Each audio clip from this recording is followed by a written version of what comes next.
Swissair 111 is en route from New York to Geneva.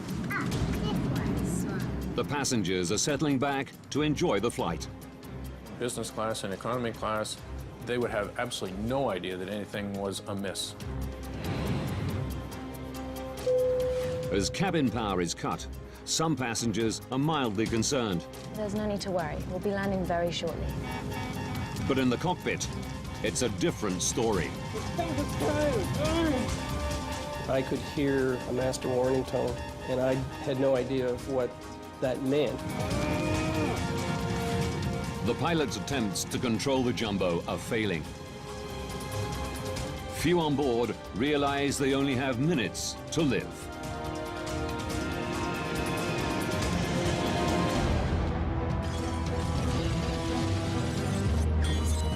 Disasters don't just happen.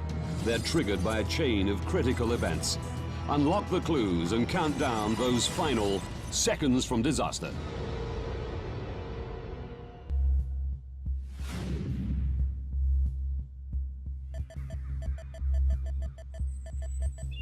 Golden's Bridge, New York. 4:46 p.m. Father of three, Ray Romano, is leaving on a business trip to Europe. Lynn, are you almost done, honey? Just finishing up. Is it time already? It's time. I just made partner in his accounting firm that he worked for his entire life. He was just an all-around good man. I'll see you next week. Please call. Of course. –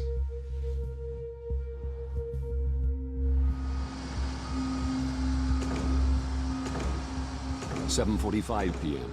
Eastern Daylight Time. New York's JFK Airport. 215 passengers board Swissair Flight 111 bound for Geneva, Switzerland. Ray Romano is in row 9, near the front of the plane. Does he have a ticket? No. No? Is he going to sit with you? Yes. Oh, that's okay then.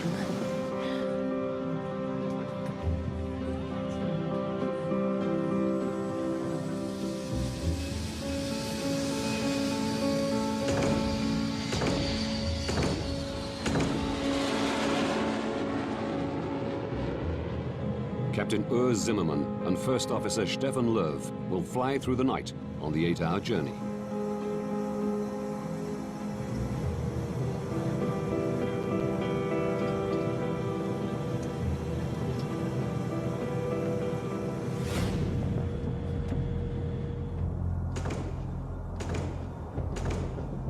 "52 minutes into the flight, Swissair 111 is cruising at 33,000 feet above the coast of Nova Scotia, Canada. Riechst du was? Ja, Mo, ich schmecke da schon etwas da. Aber auch nicht, wo das ist.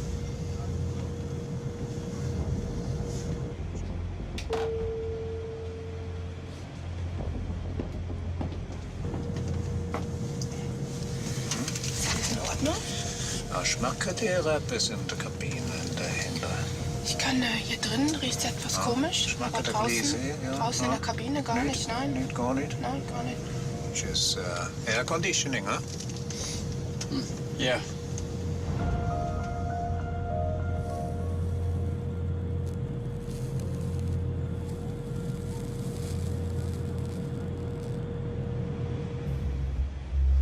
How about we colour in the space rocket? I got it. This looks for pink and purple. Thank you. Just perfect.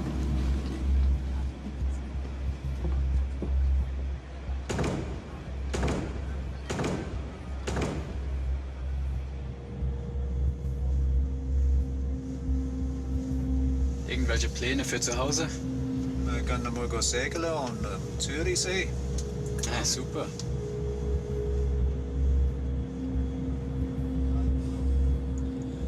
Ist es eben nicht so gut da. Hm? Schau mal da. Das ist gar nicht so gut. Captain Zimmermann decides to land and get the plane checked. Swissair 111 Heavy is declaring pan. We have smoke in the cockpit. Request immediate return to a convenient place, please. I guess Boston. Swissair 111 Heavy, go ahead. Air traffic control tells him Halifax Airport is much closer than Boston, just 122 kilometers away. Would you prefer to go into Halifax? Affirmative for Swissair 111 Heavy. We prefer Halifax from our position.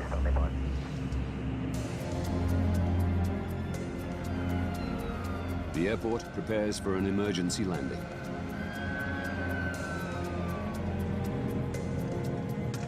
The smoke has gone, but the pilots still want the plane checked. They use oxygen masks as a precaution and begin to descend. The captain has turned on the fasten seatbelt sign. We have a problem with the air conditioning, which needs to be rectified before we continue the flight. We'll be detouring into Halifax Airport in Canada.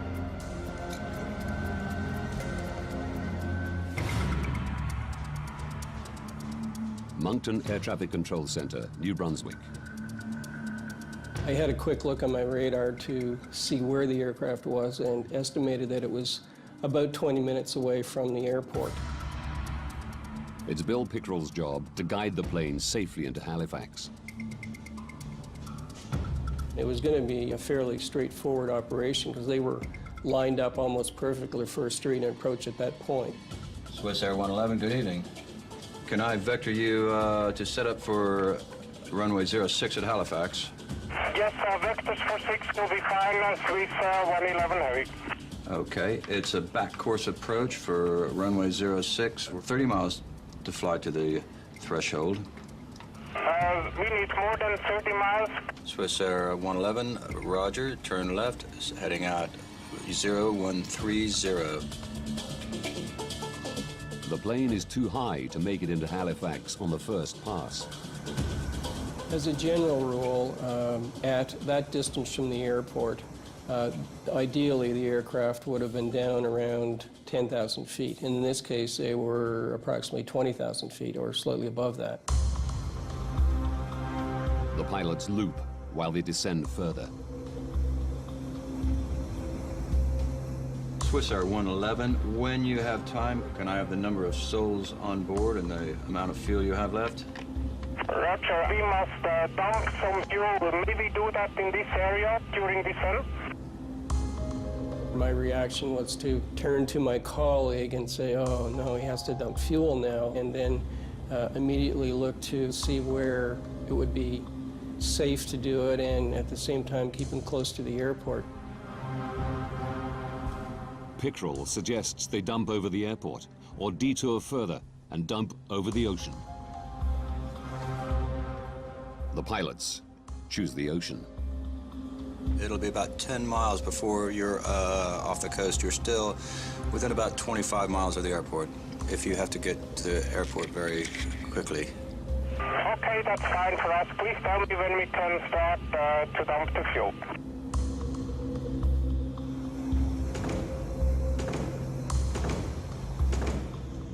The captain starts Swissair's procedure for dealing with smoke of unknown origin.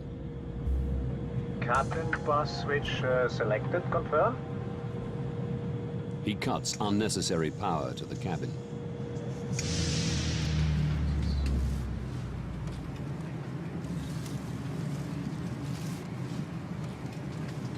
Excuse me.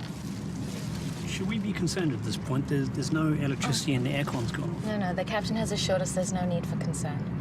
It's just usual procedure in an emergency landing. An emergency landing? There's no need to worry. We'll be landing very shortly. Could you strap her in, please?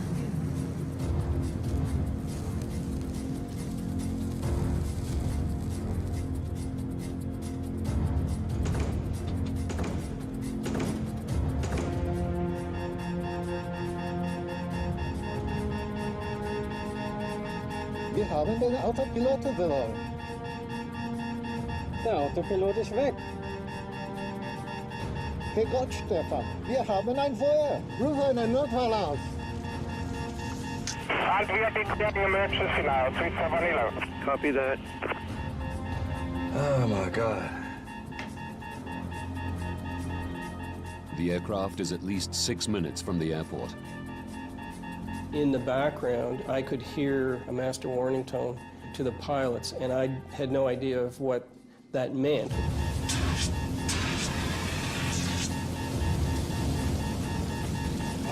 What's that? 11 Heavy, we starting dump now, we have to land immediate. Swissair 111, roger.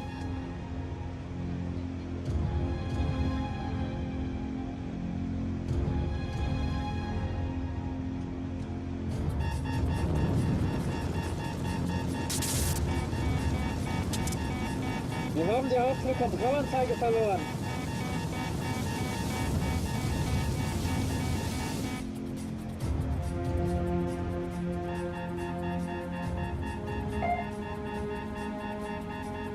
We've lost the transponder. Transponder's gone. Come in, Swissair 111. All communication with the plane is lost. Swissair 111, come in.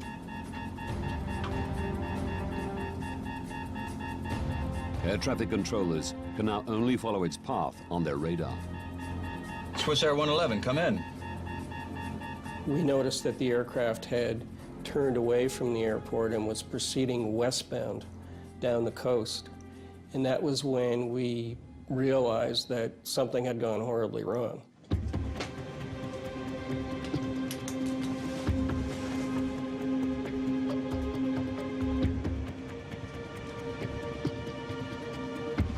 Jesus Christ.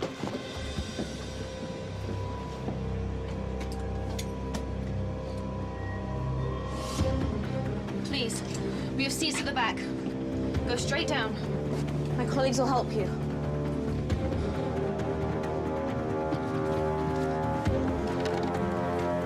Smoking first class.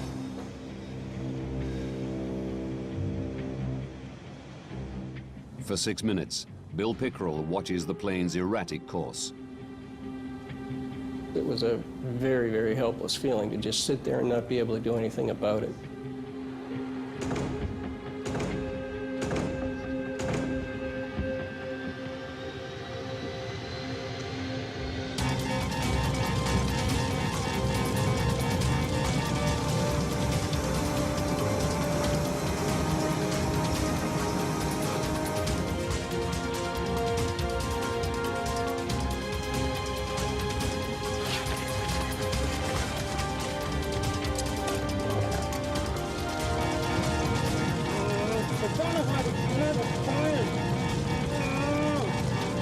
And suddenly they turned to the south, out toward the open ocean.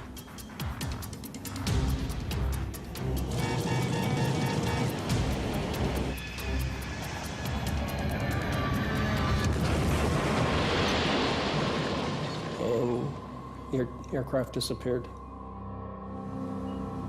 Oh my God, I think we've lost her. I think we've lost it. Swissair 111, come in.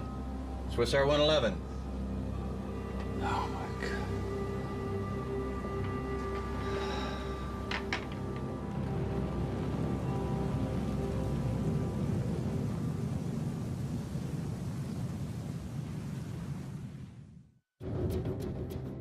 The last radar position of Swissair Flight 111 is 9 kilometers from the Canadian shore. As word spreads, local fishermen head to sea, intent on rescuing survivors.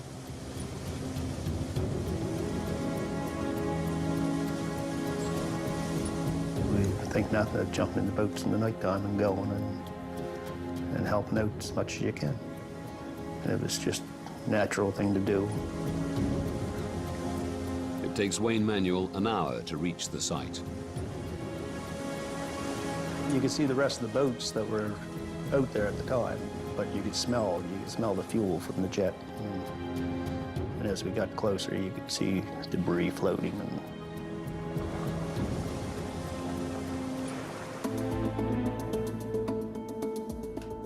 865 kilometers away, in Goldens Bridge, New York, Lynn Romano is catching some news. The pilot managed to radio there was smoke in the cockpit before the plane disappeared off radar at 1,000 feet of altitude.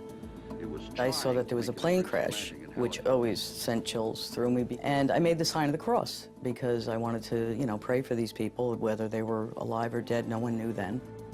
It was on a flight out of New York on its way to Geneva. Tom, tell us what you've been seeing and hearing from your position.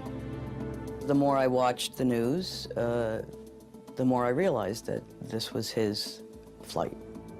All evening long, emergency vehicles have been positioned along the coastline waiting for possible survivors. I called the 800 numbers. I said, look, you know, it's Swissair Flight 111. He's in seat 9F. I have all of the information here. Somebody's got to tell me that he was on this aircraft. Was it Swissair 111?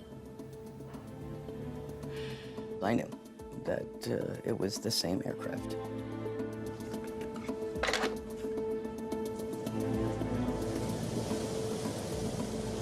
Most of what we seen floating were clothes and pieces of suitcases and shoes and I think we went past one part of the plane at one time, like probably a half a dozen windows out of the side of it. And that was the biggest thing that we seen, I believe. Wayne hoped to find survivors. You always hope, but after you got there and you seen what was floating, you knew that there was nothing left. There wouldn't be any survivors.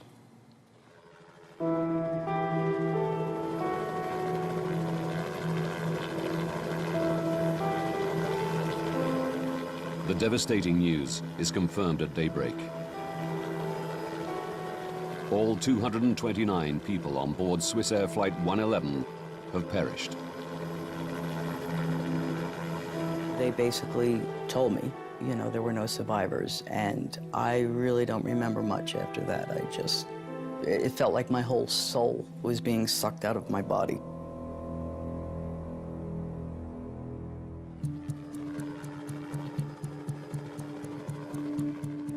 The Canadian Transportation Safety Board launch an investigation.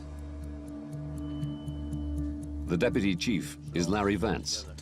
He has 31 years' experience as a pilot and 14 as an air crash investigator.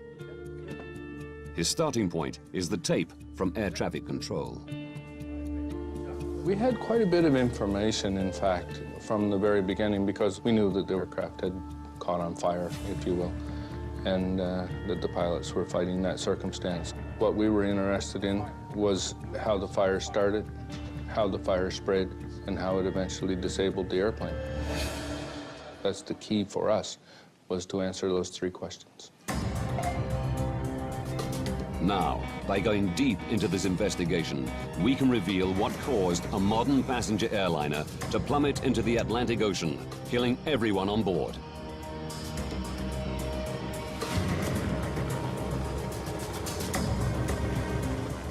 Before investigators can establish what caused the fire on Swissair 111, they must recover the wreckage. Over 20 agencies from Canada, the US, and Europe are drafted in to help. Personal effects and wreckage wash ashore along 200 kilometers of rugged coastline.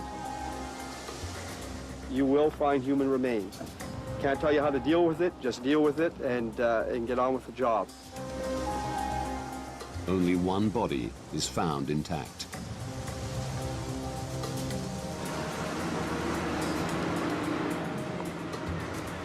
Divers and remotely operated vehicles scour the wreckage 54 meters under the sea.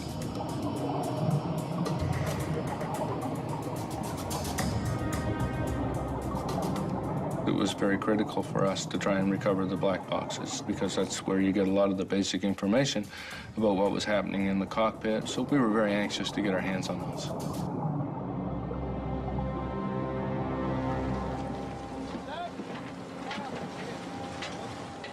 Within 9 days of the crash, both black boxes are found intact. Du bist in emergency checklist for air conditioning smoke. The team learn that the pilots first smelled and then saw smoke. Stefan, der Rauch ist weg. But after the smoke cleared, it returned, bringing fire with it. Swissair 111, check you're cleared to start fuel dump. Hello?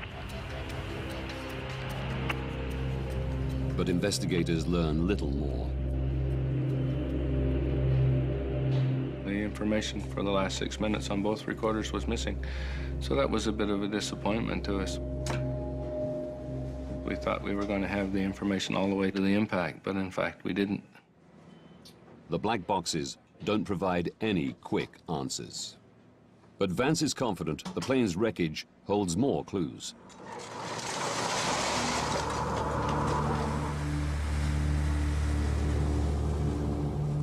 It takes months to retrieve the wreckage and personal effects.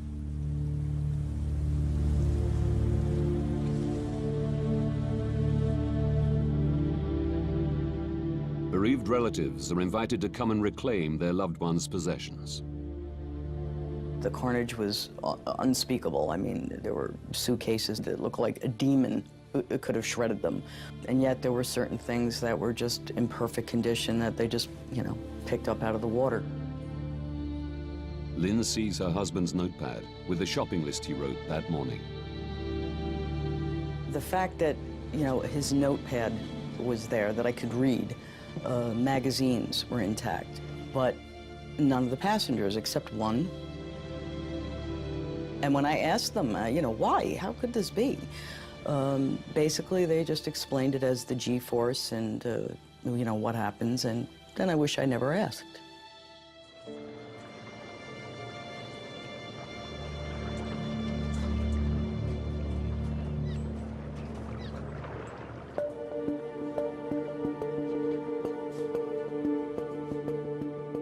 Eventually, 98% of the plane is recovered. But it's in over 2 million pieces. The difficult task of finding clues is made easier as the plane crashed not on land, but in water. It presented us with a very unique opportunity because not very many times are you going to have an event where you have a full-fledged fire in progress, extinguished all at the same time, all instantly, so it preserves that fire in that moment of time. Investigators' priority is to establish where the fire began and what initiated it. Don Enns is the Transportation Safety Board's senior technical investigator. He heads the investigation's fire group. The first bits that came up that were identified as fire damage were from the either the cockpit or the first-class galley or the first-class compartment. So we're looking at that area. Seeing that all the fire-damaged wreckage is from the front of the plane, the team decides the best way to understand what happened is to reconstruct it. Like a 5,000-piece puzzle, the wreckage is painstakingly attached to a full-size wire jig. As you put more of the stuff together, the picture became more and more clear. I can remember looking at the roof of Galley 1 in particular and seeing all the heat damage from the outside in, which is actually putting the heat source above the galley. The reconstruction shows that the fire was raging not in the galley, but out of sight, above it. In the attic space, which runs the full length of the plane. It houses electronic equipment, wiring, air conditioning components, and insulation. There were no smoke detectors in the attic, and no requirement to have them. Passengers would have absolutely no idea what was going on until the fire actually came through the ceiling, and even that would only have happened in the first-class galley, maybe in the first-class section. At the back of the airplane, business class and economy class, they would have absolutely no idea that anything was amiss. A bulkhead wall divides the attic into 2 compartments, with a small tunnel for wiring to pass through. By understanding who could smell the smoke when, from the black box recordings.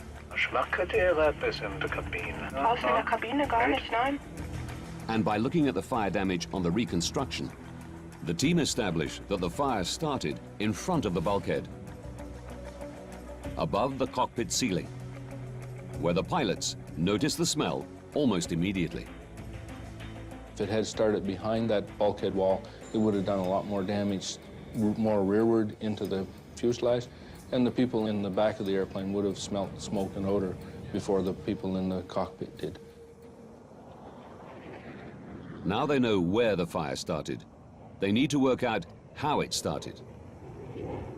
One of the things that we looked for, of course, was whether or not there was any criminal activity involved. Close inspection of some of the wreckage suggests there was. Very early on in the investigation, we started finding in what looked like buckshot from a shotgun shell. The little ball bearing things, they were everywhere. In the seats and the seat backs and so on. We're thinking, well, somebody's in the airplane shooting it up, you know, like what's going on here? They question whether the fire was part of a terrorist plot, where someone boarded the plane with a shotgun. Until they learn what was in the plane's cargo hold. It turns out that they were the little tips for ballpoint pens. Those little tiny roller things that they put in the end of a ballpoint pen. There were tens of thousands of those things.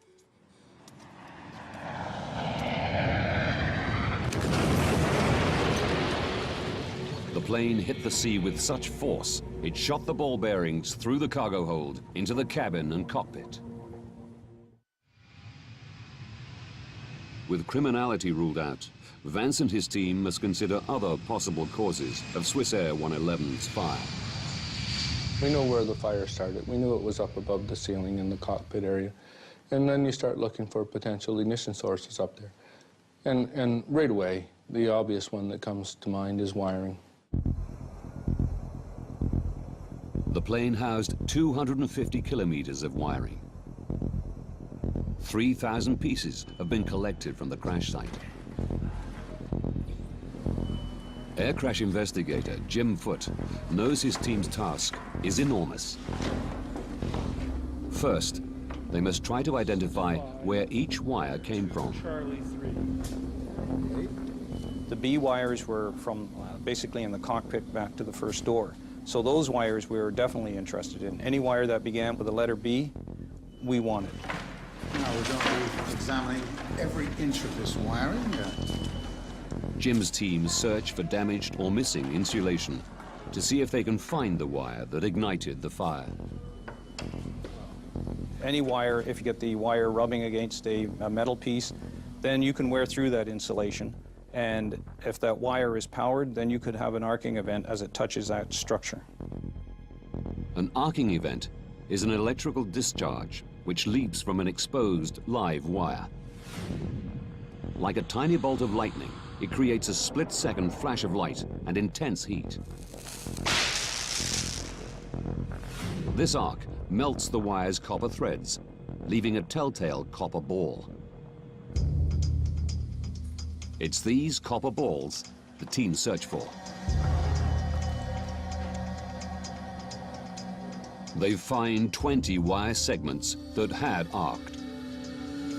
Most of them ran through the ceiling of the cockpit. Any of them could have sparked the fire. 8 of the wire segments powered the state-of-the-art personal in-flight entertainment system, which was fitted to the first and business class cabins in the year before the disaster.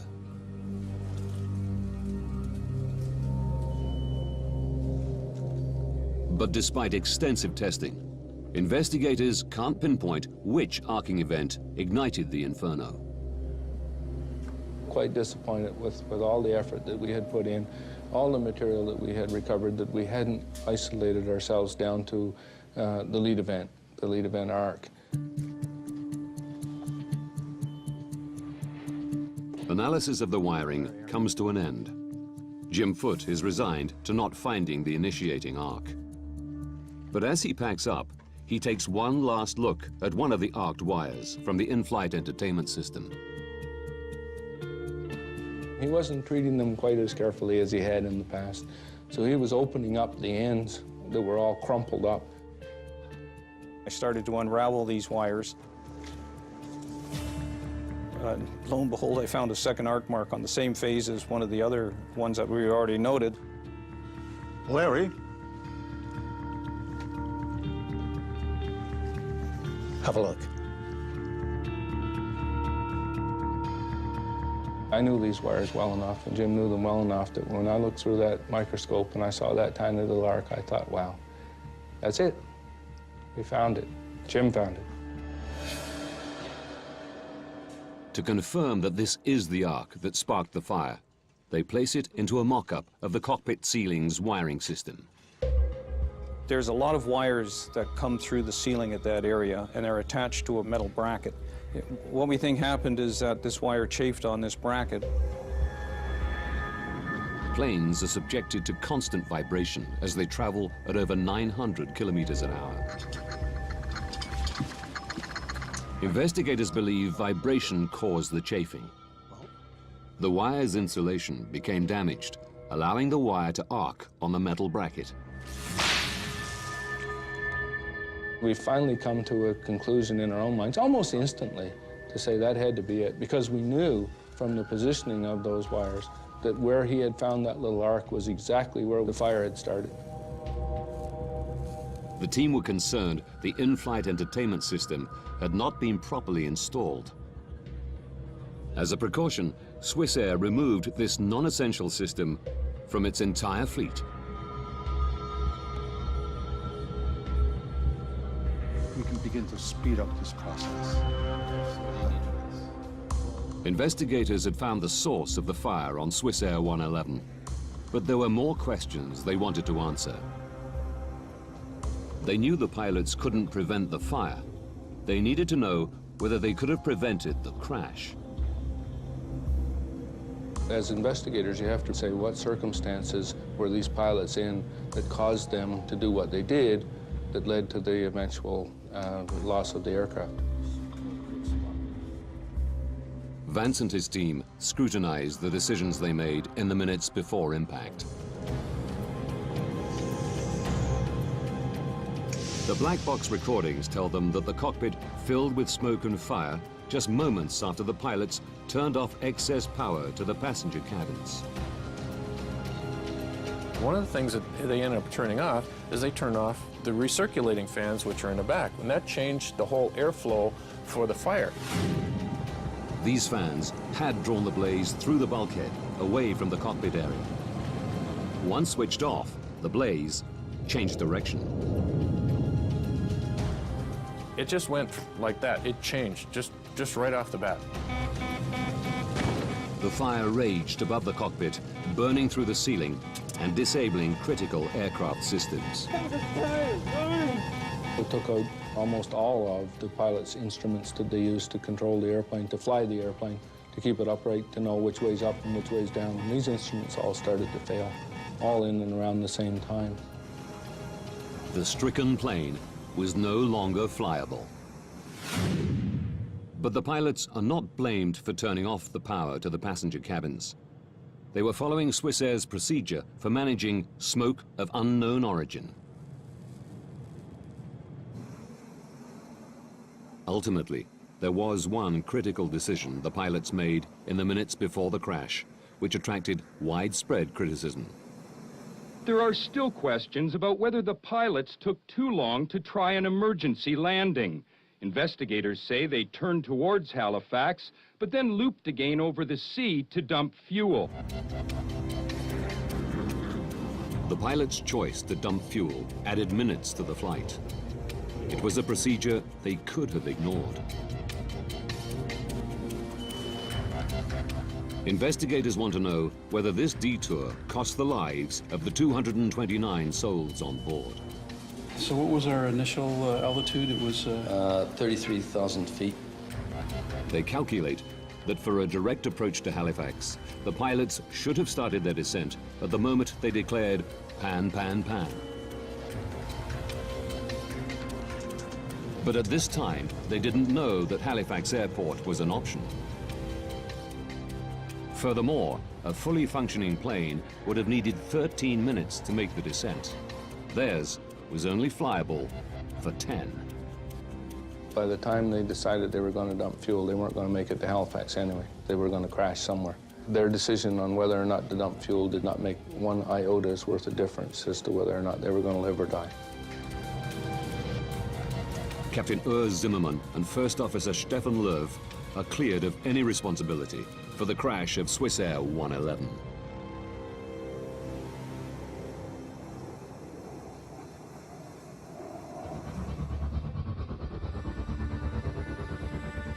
The investigation team successfully reconstructed the front of the plane, established where the fire began, and found the arc that sparked it.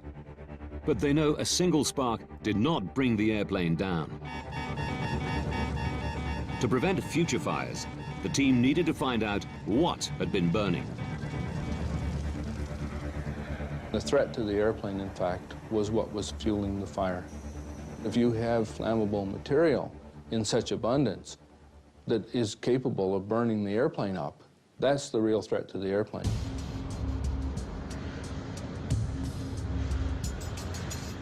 All the materials in American planes have to pass the US Federal Aviation Authority's flammability test before they can be used. But something in Swissair 111's attic was clearly very flammable. I can think of nothing in the areas that exist that would promote burning. Their attention is drawn to the shiny metallized material that covered the fiberglass insulation, MPET, more commonly known as metallized mylar. We recovered some of that insulation blanket cover material, the metallized mylar, floating on the ocean. There were little pieces of it, and what do you suppose, but it showed burn marks. It showed that it had been on fire. Metallized mylar was installed in 699 US registered planes. If it had fueled the fire, all of them were also at risk. This is the first thing I've seen. We had enough of it that we were recovering that wasn't burned, that we took a wee bit of it and set it on the hangar floor and touched a match to it.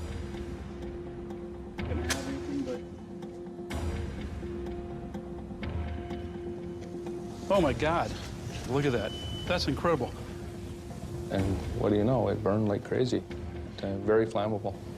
And we thought, man, this airplane is full of that stuff. Vance is confident that metallized mylar fueled the fire on Swissair 111. Yes, we think we've come across what might be the problem. He immediately informs the US Federal Aviation Authority. It's caught fire. They had flame-tested metallized mylar more than 10 years earlier and passed it for use. One of the things that we did was to go back and look at the history of this metallized mylar to see if there had been previous opportunities to identify that as a hazardous material. And in fact, we found several events during which metallized mylar was on fire in airplanes. As a result of these previous fires, the plane's manufacturer, McDonnell Douglas, suggested metallized mylar should be stripped from all their aircraft. 4 years before the Swissair crash, the US Federal Aviation Authority had retested metallized mylar and found it was flammable. But they didn't ban it. The fact is that none of them had caused the loss of life.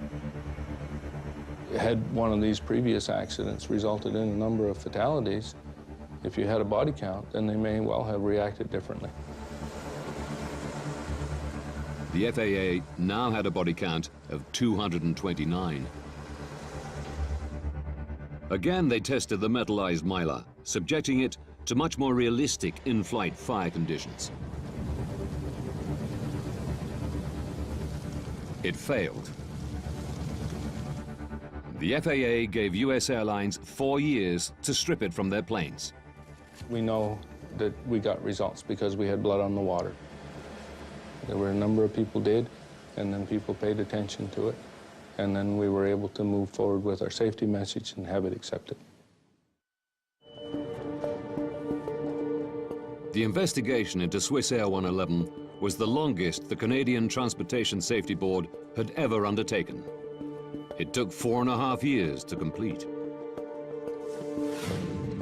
Using the detailed information that investigators unearthed, we can now reveal precisely what took place on Swissair 111 and what the pilots faced in the minutes before impact.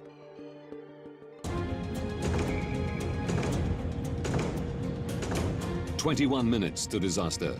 A wire in the attic arcs, igniting metallized mylar. The pilots smell something strange, but think it's an air conditioning problem.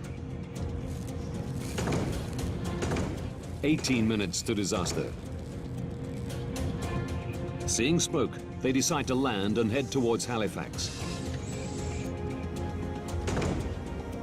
16 minutes to disaster. Air conditioning fans suck the attic fire towards the back of the plane. This clears smoke from the cockpit. 11 minutes to disaster. While looping to lose height, the pilots choose to detour further and dump fuel over the ocean. They don't know what's happening in the attic.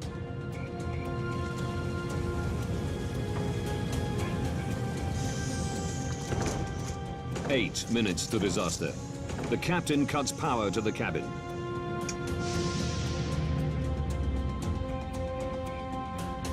This shuts down the air conditioning fans,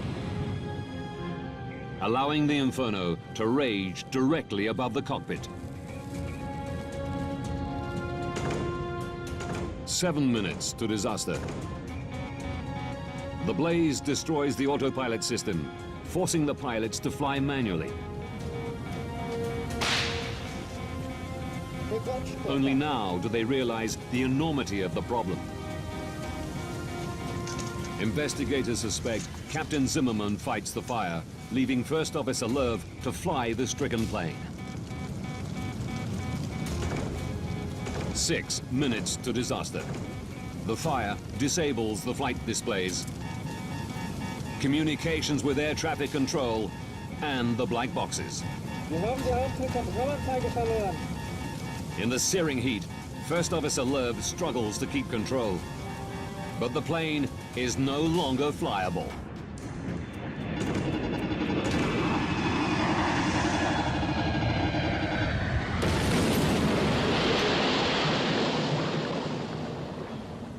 All 229 passengers and crew are dead.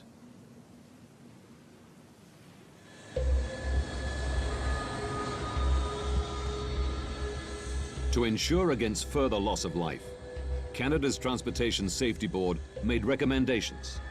Many have been adopted globally by the aviation industry. They suggested that procedures for dealing with smoke of unknown origin be radically rethought. Our recommendation was that if you have smoke or odor in an airplane, that you have to assume that it is a fire that's out of control until you prove otherwise. And that, I think, has sunk its way into the aviation community a lot better than it did before Swissair 111. Investigators' biggest success was the banning of flammable metallized mylar. We know as a result of the Swissair 111 investigation that materials that might otherwise have been put in airplanes are no longer being put in airplanes, so a lot of good work has been done and a lot of good safety action has been taken.